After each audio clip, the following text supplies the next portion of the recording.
ಎಲ್ಲರಿಗೂ ನಮಸ್ಕಾರ. Tech girl Kannada YouTube ಚಾನಲ್ಗೆ ಸ್ವಾಗತ. ನಾನು first year engineering student.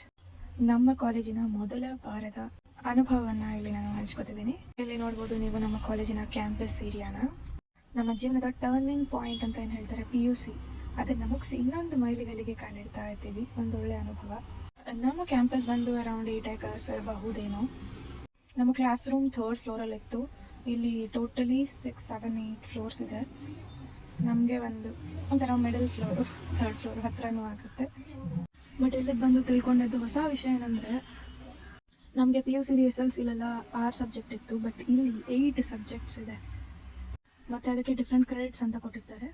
Credits ಅಂದರೆ ಒಂದು ವಾರಕ್ಕೆ ಆ ಸಬ್ಜೆಕ್ಟಿಗೆ ಎಷ್ಟು ಕ್ಲಾಸ್ ಅಥವಾ ಎಷ್ಟು ಹಾರ್ಸ್ ಮುಡಿಪಾಗಿಟ್ಟಿದ್ದಾರೆ ಅಂತ. ನಮಗಿರೋ ಸಬ್ಜೆಕ್ಟ್ಸ್ಗಳನ್ನ ಒಂದೊಂದಾಗಿ ಇವಾಗ ತಿಳ್ಕೊಳ್ಳೋಣ ಬನ್ನಿ. Let's start the video. ಮೊದಲನೇದಾಗಿ ಮ್ಯಾಥ್ಸ್ ಎಲ್ರಿಗೂ ಕಷ್ಟವಾದಂಥ ಒಂದು ವಿಷಯವಾಗಿದೆ. ಬಟ್ ನೀವು PUCನಲ್ಲಿ ಚೆನ್ನಾಗಿ ಇಂಟಿಗ್ರೇಷನ್, ಡಿಫ್ರೆನ್ಸಿಯೇಷನ್ ಎಲ್ಲ ಚೆನ್ನಾಗಿ ಕಲ್ತಿದ್ರೆ ಇಲ್ಲಿ ನಿಮಗೆ ಬಹಳ ಈಸಿ ಆಗುತ್ತೆ. ಇದು ಒಂದು 4 ಕ್ರೆಡಿಟ್ ಸಬ್ಜೆಕ್ಟು. ಮ್ಯಾಥ್ಸಿಗೆ ಲ್ಯಾಬ್ ಕೂಡ ಇದೆ. ಮತ್ತು ಎರಡನೇ ಸಬ್ಜೆಕ್ಟ್ ಯಾವುದು ಅಂದರೆ ಫಿಸಿಕ್ಸ್.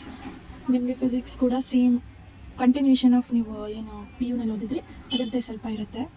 ಇದು ಕೂಡ 4 credit, very important subject. Next ಬಂದು ನಮಗೆ POPC ಅಂತ ಇದೆ. ಫುಲ್ ಫಾರ್ಮ್ ಏನಂದರೆ principle of programming language through C ಅಂತ. ನಾನು ಬಯಾಲಜಿ ಸ್ಟೂಡೆಂಟ್ ಆಗಿರೋದ್ರಿಂದ ಸ್ವಲ್ಪ ಟಫ್ ಅನಿಸುತ್ತೆ ಕೋಡಿಂಗು.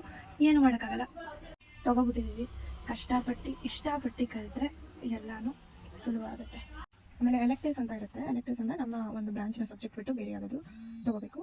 ಸೊ ಅದರಲ್ಲಿ ನಮಗೆ ಇಂಟ್ರೊಡಕ್ಷನ್ ಟು ಎಲೆಕ್ಟ್ರಿಕಲ್ ಇಂಜಿನಿಯರಿಂಗ್ ಇದೆ. ಇದ್ರಲ್ಲಿ ಬರೀ ಪ್ರಾಬ್ಲಮ್ಸೇ ಇದೆ. ಥಿಯರಿ ಹುಡುಕಿದ್ರೆ ಅಲ್ಲಲ್ಲಿ ಸಿಗ್ಬೋದು ಅಷ್ಟೇ. ಕೆಲವು ಕಾಲೇಜಲ್ಲಿ ನಮಗೆ ಚಾಯ್ಸ್ ಮಾಡ್ಕೊಳ್ಳೋಕ್ಕೆ ಬಿಡ್ತಾರೆ. ನಮ್ಮ ಕಾಲೇಜಿನಲ್ಲಿ ಅವರೇ ಚಾಯ್ಸ್ ಮಾಡಿದ್ರು. ಓಪನ್ ಎಲೆಕ್ಟಿವ್ ಜೊತೆ ಪ್ರೊಫೆಷ್ನಲ್ ಎಲೆಕ್ಟಿವ್ ಅಂತ ಇನ್ನೊಂದು ಸಬ್ಜೆಕ್ಟ್ ಇರುತ್ತೆ. ಅದು ಬಂದು ನಮಗೆ ಇಂಟರ್ನೆಟ್ ಆಫ್ ಥಿಂಗ್ಸ್ ಅಂತ ಇತ್ತು. ಸೊ ಇದು ವೆರಿ ನ್ಯೂ ಚಾಪ್ಟರ್. ಇದರಲ್ಲಿ ಏನಿತ್ತು ಅಂದರೆ ಜಸ್ಟ್ ಡಯಾಗ್ರಾಮ್ಸ್ ಆ್ಯಂಡ್ ಅದರದ್ದು ಥಿಯರಿ ಪಾರ್ಟ್. ನಾವು ಏನೇ ಒಂದು ಎಕ್ಸ್ಪ್ಲೈನ್ ಮಾಡಬೇಕು ಅಂದರೂ ಅದಕ್ಕೊಂದು ಡಯಾಗ್ರಾಮ್ ಇದ್ದೇ ಇರುತ್ತೆ ಈ ಸಬ್ಜೆಕ್ಟಲ್ಲಿ.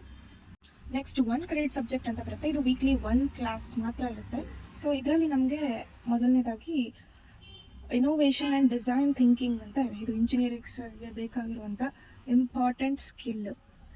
ಆಮೇಲೆ ಇನ್ನೊಂದು ನೆಕ್ಸ್ಟ್ ಏನಂದರೆ ನಮಗೆ ಮಾಮೂಲಿಯಾಗಿ ಇಂಗ್ಲೀಷ್ ಹೇಗಿರ್ತಿತ್ತು, ಇವಾಗ ಆ ಥರ ಇರೋದಿಲ್ಲ. ಕಮ್ಯುನಿಕೇಟಿವ್ ಇಂಗ್ಲೀಷ್ ಅಂತ ಇಲ್ಲಿ ಪ್ರೊಫೆಷ್ನಲ್ ಡಿಗ್ರಿ ಕೋರ್ಸಸ್ಸಲ್ಲಿರುತ್ತೆ.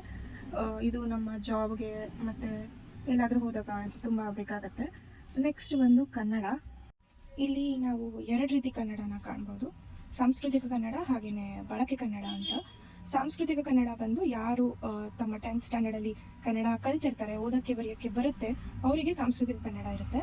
ಆಮೇಲೆ ಬಳಕೆ ಕನ್ನಡ ಬಂದು ನಾನ್ ಕನ್ನಡಿಗಾಸ್, ಅಂದರೆ ಇವಾಗ ಯಾರು ಬೇರೆ ಸ್ಟೇಟ್ಸಿಂದ ಬಂದಿರ್ತಾರೆ, ಕಾಮೆಡ್ಕಿಯಿಂದ ಅಥವಾ ಮ್ಯಾನೇಜ್ಮೆಂಟಿಂದ ಯಾರು ಬೇರೆ ಕಡೆಯಿಂದ ಬಂದಿರ್ತಾರೆ ಅವರಿಗೆ. ಇದು ನಮಗಿರುವ ಇಂಜಿನಿಯರಿಂಗ್ ಸಬ್ಜೆಕ್ಟ್ಸ್ಗಳ ಬಗ್ಗೆ ರಿವ್ಯೂ ಆಗಿತ್ತು. ಈ ವಿಡಿಯೋ ಇಷ್ಟ ಆಗಿದ್ದರೆ ಸಪೋರ್ಟ್ ಮಾಡಿ. ನಾನು first year first sem student. 8 subjects ಒಂದೇ ಸಲ ಇಷ್ಟು ಹಾಲಿಡೇಸ್ ಮುಗಿದ್ಮೇಲೆ ಓದಿ ಅಂದರೆ ಹೇಗೆ ಓದೋಕ್ಕಾಗತ್ತೆ. Let's try my best. Thank you for watching. ಈ ವಿಡಿಯೋ ನಿಮಗೆಲ್ಲ ಖಂಡಿತ ಹೆಲ್ಪ್ ಆಗಿರ್ಬೋದು ಅಂತ ತಿಳ್ಕೊಂಡು ನೆಕ್ಸ್ಟ್ ವಿಡಿಯೋನಲ್ಲಿ ಇನ್ನಷ್ಟು ಹೆಚ್ಚು ಕಂಟೆಂಟ್ಗಳನ್ನ ಕೊಡ್ತಾ. Thank you for watching. Like, share, subscribe ಮಾಡಿ, ಸಪೋರ್ಟ್ ಮಾಡಿ. Thank you.